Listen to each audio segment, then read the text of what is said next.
Right. Let me tell you, finding the right project car is a proper thrill, and for me, the BMW E46 is one of those cars that just gets better with age. It's got that perfect mix of modern comfort and old-school driving feel. The steering is brilliant, the engine is a peach, and the looks are just timeless.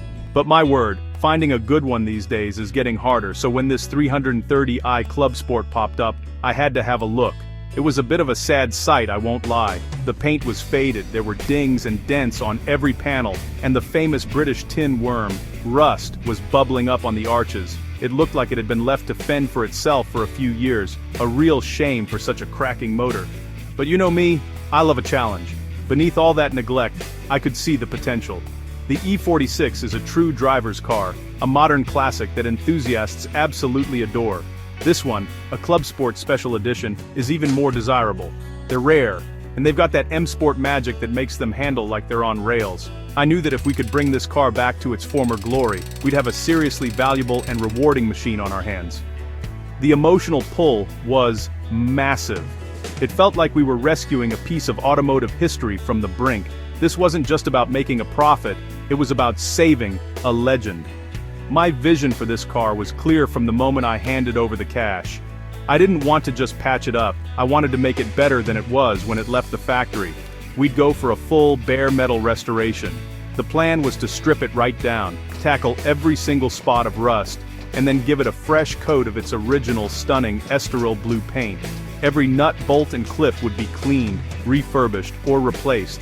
I wanted this E46 to be a shining example of what's possible with a bit of hard graft and a lot of passion. This was going to be more than a simple tidy-up, it was going to be a complete rebirth. So, with the car back in the workshop, the real work began. First things first, we had to see what we were really dealing with. Me and the mechanic, we started the big strip down. Off came the bumpers, the wings, the doors, and the interior. It's always a tense moment because this is when you uncover all the hidden secrets. And this old girl had a few. We found some dodgy old repairs hidden under the side skirts, filled with more body filler than metal. It was a proper bodge job. This just meant we had more work to do, but it's always better to find out now than later. We were on a mission, and nothing was going to stop us. Once the car was stripped bare, the true extent of the job hit us. The rust on the rear arches was worse than I thought. It wasn't just surface bubbling, it had eaten right through the metal in places. This is a common problem on the E46, but it's a big job to fix properly. You can't just slap some filler over it and hope for the best. That's not how we do things. To do it right, you have to cut out all the rotten metal and weld in fresh steel. It's a proper surgical procedure for cars. This discovery meant our timeline and budget were going to take a bit of a hit, but there's no cutting corners when you're aiming for perfection. With the nasty surprises out in the open, the next challenge was sourcing the right parts. For a restoration of this quality, you need top-notch components. We weren't going to use cheap aftermarket panels that don't fit right. No, we needed genuine BMW parts, or the best quality replacements we could find. I spent hours on the phone and online, hunting down new old stock wings and tracking down a specialist who could supply the correct repair panels for the rear arches. It's like a treasure hunt, and it's one of my favorite parts of the job. Finding that rare part feels like a massive victory, and it's crucial for getting that factory-fresh finish we were after. Back in the workshop, the dirty work was in full swing. The mechanic, a true artist with a welder, got to work cutting out the rusty sections. Sparks were flying everywhere. It's a messy, noisy job, but it's so satisfying to see that rotten metal being replaced with clean, solid steel. The biggest challenge was the passenger side rear quarter panel. The previous bad repair had warped the metal around it, so we had to carefully reshape the area before welding the new panel in. It took hours of patient hammering, shaping, and measuring to get the lines absolutely perfect. This is where the skill really comes in, making sure the new metal flows seamlessly with the car's original bodywork. This painstaking work is what separates a good restoration from a great one. You have to build a solid foundation. If the metalwork underneath isn't perfect, the final paint job will never look right. Every weld was ground down smooth, and every panel was perfectly aligned. We treated any remaining surface rust with special converters, and then protected the fresh metal with layers of high-quality primer.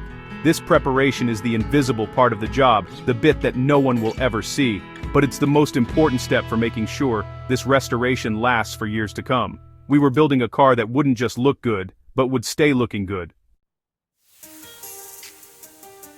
With all the metalwork done and the body prepped, it was time for the most exciting part, the paint.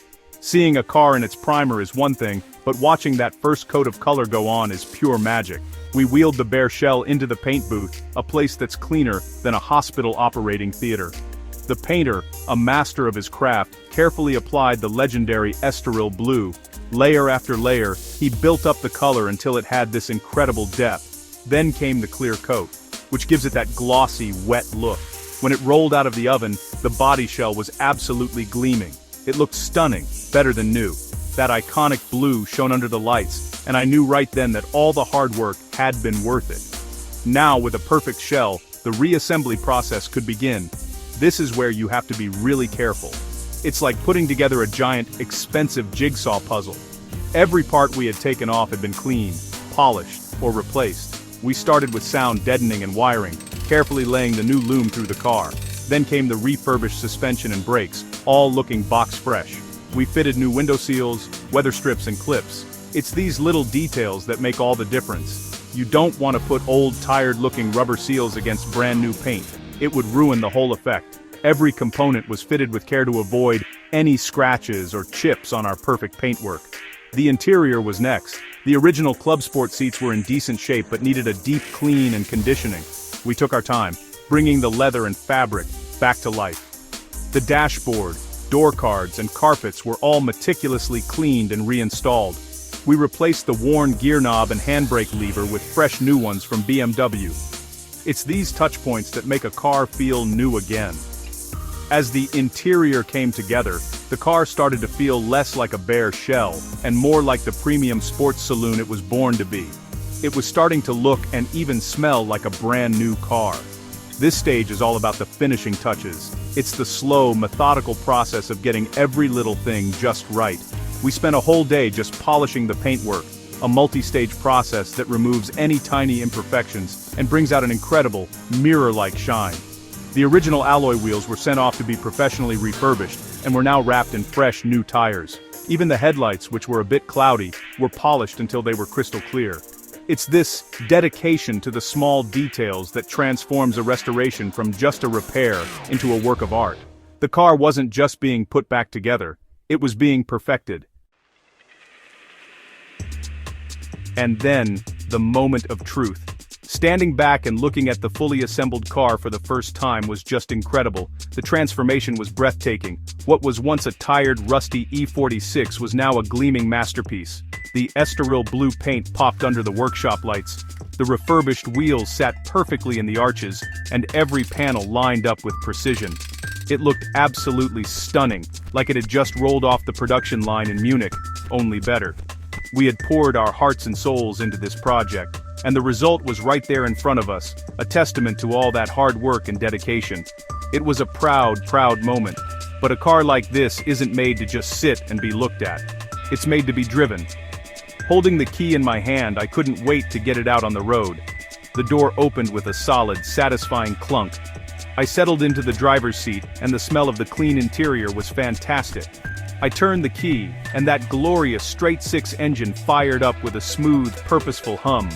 Pulling out of the workshop, the first drive was a revelation. The steering was tight and responsive, the suspension was firm, but compliant, and the engine pulled strongly through the gears. It drove like a brand new car.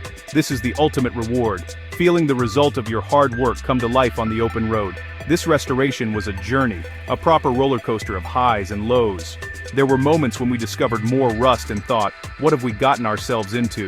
But we pushed through, driven by the vision of the final result. It takes a huge amount of dedication, patience, and skill to take a car from the brink of the scrapyard and turn it into something so beautiful.